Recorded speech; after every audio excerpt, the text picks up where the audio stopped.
بات ایک اور یاد آگی، اگر اجازت دیتے عرض کر دوں، بہت خاص بات، اپنی ذات کے لیے کبھی مت لڑنا، اپنی ذات کے لیے، کیونکہ دل پاک ہے نا مومنوں کے لیے، کبھی مت لڑنا اپنی ذات کے لیے۔ سلسلہ چشتیہ کے بہت بڑے بزرگ ہے خواجہ نصیر الدین چراغ دہلوی۔ یہ خواجہ نصیر الدین چراغ دہلوی جو تھے دلی میں رہتے تھے، چراغ دہلوی اسی لیے ان کو کہتے ہیں، اور یہ سرکار محبوب الہی کے بڑے چہیتے خلیفہ ہیں اور جانشین ہے۔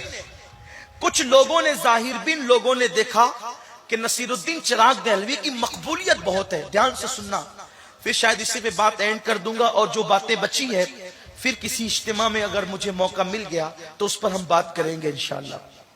یہ بہت خاص عنوان ہے، اس لیے کہ ہم اس پر توجہ نہیں دیتے۔ دل بہت، آج میں سوچتا ہوں یار، کپڑے لوگ جتنے صاف رکھتے ہیں اگر اتنا ہی دل صاف رکھنے لگے تو انقلاب آ جائے۔ کپڑے پر سالن کا دھبا لگے تو بے چین ہو جاتے ہیں، پان کا دھبا لگے تو بے چین ہو جاتے ہیں، اور پورا دل گندا ہو چکا ہے، گلیز ہو چکا ہے کینوں کی گندگی سے۔ پاخانے کی گندگی اتنی خطرناک نہیں جتنی کینے کی گندگی خطرناک ہے، کیونکہ پاخانے کو چند چلو پانی سے دھلا جا سکتا ہے، کینے کو 7 سمندر کا پانی بھی دھل نہیں سکتا۔ دلوں کا کینہ 7 سمندروں کا پانی بھی دھل نہیں سکتا۔ دلوں کو پاک، اللہ کی مخلوق سے پیار کرو، ہم پیار کرنے آئے ہیں۔ دوسری مخلوق میں اور انسان میں فرق یہ کہ اللہ نے انسان کو پیار کرنے والا دل دیا ہے، دل سے پیار کرو۔ زبان بولنے کے لیے بہت بولتے ہو، آنکھ دیکھنے کے لیے دیکھتے ہو، کان سننے کے لیے سنتے ہو، یار دل پیار کے لیے دیا ہے، پیار کرتے کیوں نہیں؟ مومنوں سے پیار کرو، ایمان والوں سے، حضور کے غلاموں سے پیار کرو۔ لیکن ایک بات یہ کہہ دوں، جو حضور سے پیار کرتا ہے اسی سے کرنا۔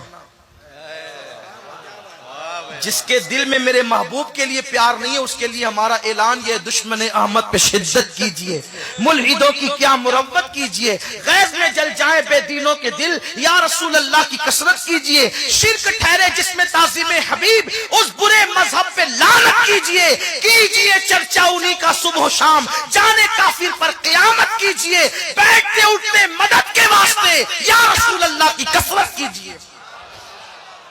آپس میں پیار کر۔ نصیر الدین چراغ دہلوی کے خلاف بادشاہ کو کمپلین کر دی، یہ جو ہے نا ان کے بڑے ماننے والے ہیں، بڑی محبت خانقاہ میں بڑی بھیڑ لگی رہتی ہے، ان کو کسی طرح سے الجھاؤ۔ بادشاہ نے سوچا یار وہ اللہ والا بندہ ہے، چھوڑ دو اس کو اس کے حال پہ، بڑا نیک ہے۔ کہا نہیں وہ ایک دن بغاوت کرے گا، آپ کا تختہ الٹ دے گا، یہ ہو جائے گا، وہ ہو جائے گا، ایسا ہو جائے گا۔ آخرکار آپ جانتے ہیں سمندر کا کوئی پڑوس نہیں ہوتا اور بادشاہ کوئی دوست نہیں ہوتا۔ سمندر کا کوئی پڑوس نہیں ہوتا، بادشاہ کوئی دوست نہیں ہوتا۔ کبھی سمندر کے کنارے مت گھر بنانا اور کبھی کسی بادشاہ سے دوستی مت کرنا۔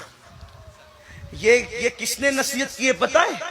یہ نصیحت یعقوب علیہ السلام نے اپنے بیٹوں کو کی ہے۔ میں بھی اتنا بڑا نہیں ہوا کہ میں اتنی بڑی بڑی باتیں کرنے لگوں، میرا کوئی کمال نہیں ہے، وہ آقاؤں کی بات ہے۔ سمندروں کا پڑوس نہیں ہوتا، جو سمندر کا پڑوسی بنے گا ایک دن اس کو موت آ کے رہے گی، اور جو بادشاہ کا دوست بنے گا ایک دن اس کی گردن اس کے کندھوں سے اتاری جائے گی۔ اس لیے بادشاہوں سے کبھی دوستی مت کرنا اور سمندروں کے پڑوس میں نہیں رہنا۔ اللہ اکبر۔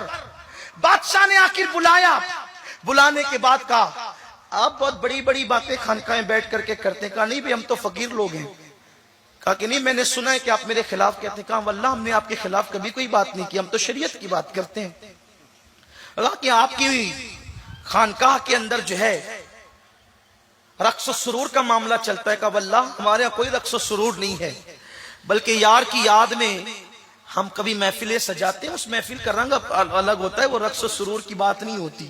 اس محفل کی شان تو مثل بارش کے ہے، وہ گندگی پہ گرتی ہے تو گندگی بڑھاتی ہے، خوشبو پہ گرتی ہے تو خوشبو بڑھاتی ہے۔ ہم نے کچھ نہیں کیا، ہم چشتی لوگ ہیں۔ حضرت نصیر الدین چراغ دہلوی کا یہ قول ہے کہ ہم چشتی لوگ کسی سے لڑتے نہیں ہیں، لیکن ہماری تلوار ہم نے برہنہ کر کے لٹکا رکھی ہے، کوئی زبردستی آ کے ٹکرا جاتا ہے تو خود ہی قتل ہو جاتا ہے۔ ہم لڑنے والے لوگ نہیں، وہ لٹکی ہوئی تلوار ہے۔ تو نصیر الدین چراغ دہلوی نے بادشاہ کو بہت سمجھایا۔ بادشاہ نے کہا دیکھو اب سب چھوڑو، آپ میرے یہاں نوکری کریں گے، ٹھیک ہے؟ نصیر الدین چراغ دہلوی نے کہا میں نوکر آدمی نہیں ہوں، اور بادشاہوں سے ہمیں کیا لینا دینا؟ میرے مرشد نے پوری زندگی کبھی بادشاہ سے ملاقات نہیں کی، نظام الدین محبوب الہی نے کبھی بادشاہ سے ملاقات نہیں کی۔ بلکہ جب ایک مرتبہ کسی میت میں بادشاہ کا سامنا ہو گیا اور وہ سامنے آ کے بیٹھ گیا تو حضرت محبوب صاحب نے پیر پھیلا دیے یوں. تو ایک چمچا تھا ساتھ میں کہا او محمد احمد صاحب یہ بادشاہ اس کے سامنے آپ پیر پھیلا رہے ہیں. نظام الدین اولیاء نے مسکرا کر کے فرمایا ہاں جن کے سامنے ہاتھ پھیلتے ان کے سامنے پیر نہیں پھیلتے اور جن کے سامنے ہاتھ نہیں پھیلتے ان کے سامنے پیر ہی پھیلائے جاتے ہیں. ہم پیر پھیلا کر کے بتا رہے ہم یہاں ہاتھ نہیں پھیلاتے اور جہاں ہاتھ پھیلاتے ہیں وہاں بھی پیر نہیں پھیلایا کرتے. اگر میرے مرشد نے کئی بادشاہ سے ملاقات نہیں کی اور ملاقات بھی تو اس کو یہ انجام تک پہنچایا ہم بادشاہ کے نوکر نہیں ہو سکتے. کہا نہیں تمہیں نوکری کرنی پڑے گی تمہیں نوکری کرنی. حضرت نصیر الدین نے کہا میں نہیں کروں گا. کہا پھر ٹھیک ہے سزا ملے گی. کہا کیا ملے گی؟ حضرت نصیر الدین چراغ دہلوی کی یہ ہڈی یہ سینے کی ہڈی جو نرم سی ہوتی ہے نا سینے کی ہڈی اس ہڈی میں اور اس ہڈی میں اس نے سوراخ کروایا. بادشاہ نے یہ دونوں ہڈیوں میں بہت کٹھن ہے ڈگر پنگٹ کی بہت کٹھن ہے ڈگر پنگٹ کی. عشق کی منزلیں اتنی آسان نہیں ہے کہ بریانی اور لڈو اور کھچڑا کھانے کے بعد عشق کی منزلیں مل جائیں. عشق کی منزل ہنسنے کی بات نہیں ہے. عاشقوں سے پوچھو کتنی قربانیاں دیے جب کہیں جا کر کے یار کا پتہ ملا. اقبال کہتے ہیں دو عالم سے کرتی ہے بیگانہ دل کو عجب چیز ہے لذت آشنائی. بادشاہ نے دونوں ہڈیوں میں سوراخ کرایا مرید تڑپ گئے. اس لیے کہ پیر کے حوالے سے مریدوں کے جذبات کیا ہوتے ہیں اور وہ پیر کون پیر ہے؟ حضرت بندہ نواز گیسو دراز کے پیر و مرشد ہے. اور یہ بندہ نواز گیسو دراز کون ہے آپ جانتے ہیں؟ بندہ نواز گیسو دراز بلند پرواز شہباز دکن یہ وہ ہیں.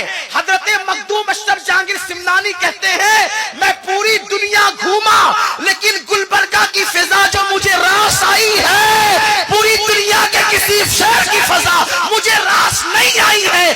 مخدوم اشرف کہتے ہیں اللہ نے مجھے جو مقام قطبیت عطا کیا ہے وہ بندہ نواز کے شہر میں عطا کیا. یہ بندہ نواز ہے. بندہ نواز کی شان یہ ہے. بندہ نواز کے پیر و مرشد نصیر الدین چراغ دہلوی جب دونوں ہڈیوں میں سوراخ کر کے زنجیر ڈال دی گئی زنجیر چین ڈال دی گئی مریدین تڑپ گئے. کہنے لگے حضرت اس کے لیے بد دعا کرو. فرمایا کچھ بھی ہے لیکن مسلمان ہے ہم اپنی ذات کے لیے بد دعا نہیں کریں گے. یہ جو کر رہا ہے یہ اس کا اپنا معاملہ ہے ہم تو دعا ہی کریں گے اللہ اس کو ہدایت عطا فرمائے. اور اسی زنجیر سے آپ کو لٹکا دیا گیا. بہت تکلیف میں تھے. لوگ کہتے ہیں بد دعا کر دے. کہا نہیں ہم بد دعا نہیں کریں گے ہم بد دعا نہیں کریں گے. آخری تک بد دعا نہیں کی. آخرکار بیچ میں کچھ لوگوں نے مداخلت کی اور کہا ایک کام کریں نوکری نہیں کریں اتنا کر دیا کریں کہ بادشاہ جب کرتا پہنا کرے کرتا تو آپ کو کرتا پہنا دیا کریں. اتنا تو کر سکتے ہیں نا بادشاہ کو کرتا پہنا سکتے ہیں. نصیر الدین چراغ دہلوی نے کہا ٹھیک ہے کرتا پہنا دیا کروں گا. اب کرتا پہنانے کی بات آئی تو کرتا پہنایا باندھ دیا. بادشاہ چلا جاتا تھا. کچھ چمچوں نے ورگلایا کہا کہ آسان ڈیوٹی ہے یہ بہت چین سے ہو رہی ہے اور صلح کے حالات پیدا ہو رہے ہیں. تو ورگلایا بادشاہ کو اور کہا کہ ایک کام کرتے ہیں. بادشاہ کہتے ہیں کہ کرتا پہننے اتنی دیر سے آنا کہ اثر کا سورج غروب ہو جائے اور نصیر الدین کی اثر چھوٹ جائے. دھیان سے سنو اللہ والوں کے دل ذات کے لیے نہیں یار کے لیے کسی سے دوستی اور دشمنی کرتے تھے. کیا حال ہے. کہا لیٹ آنا. بادشاہ کو نہیں بتایا کہ اثر چھوٹ جائے بلکہ بادشاہ کو کہا کہ لیٹ آنا اور خود لیٹ لائے. اتنی تاخیر سے لائے. نصیر الدین چراغ دہلوی کھڑے رہے آنکھ میں آنسو آ گئے. یا اللہ میری اثر میری نماز. حتیٰ کہ مکرو وقت شروع ہو گیا تب بادشاہ آیا. جب بادشاہ آیا تو نصیر الدین چراغ دہلوی نے پہنایا اور پہنانے کے بعد نماز چھوٹی نہیں تھی مگر مکرو وقت آ گیا تھا. اور اللہ والے مکرو وقت میں بھی نماز پڑھنے سے بچتے تھے. یہ ان کا تقوی ہے. مکرو وقت آ گیا تھا. تب نصیر الدین چراغ دہلوی کا دل جل گیا کہ پوری زندگی جس کی کبھی تہجد فوت نہیں ہوئی، آج مکرو وقت اثر کا گیا، وہ بھی اثر جو سب سے اعلیٰ خطر کی ہے، مکرو وقت آ گیا۔ تو نصیر الدین چراغ دہلوی نے بند باندھتے باندھتے ایک جملہ کہہ دیا، باندھے نصیر، باندھے نصیر اور کھولے غسال۔ یعنی جو بادشاہ کی گنڈی اور بٹن میں لگا رہا ہوں، بند باندھ رہا ہوں، نصیر الدین باندھے گا، اور اب اس کو کھولے گا کون؟ میت کو غسل دینے والا غسال۔ باندھے نصیر، کھولے غسال۔ اپنی ذات کے لیے بد دعا نہیں دی، بلکہ جب نماز قضا کرانے کی ناپاک کوشش کرائی گئی تو اس وقت نصیر الدین کو غصہ آ گیا اور کہا باندھے نصیر، کھولے غسال۔ یہ جملہ کہنا تھا، اللہ والوں کی زبان سے نکلتا ہے اور وہ پورا ہو کر رہتا ہے۔ یہ کہہ دیا، اسی رات کو بادشاہ کے سگے بیٹے نے اس کی گردن اڑا دی، اور دوسرے دن کو تختے پہ لٹا کر کے وہ بند جس نے کھولا، وہ میت نہلانے والے غسال نے کھولا۔ لیکن یہ مرتبہ انہی لوگوں کو ملتا ہے جن کے دل کینوں سے پاک ہو جاتے ہیں، ان کے دلوں میں یار بستا ہے۔ اللہ سے دعا ہے اللہ مجھے آپ سب کو توفیق دے، گفتگو کے درمیان کوئی غلطی اللہ معاف فرمائے۔ استغفر اللہ ربی من کل ذنب واتوب الیہ۔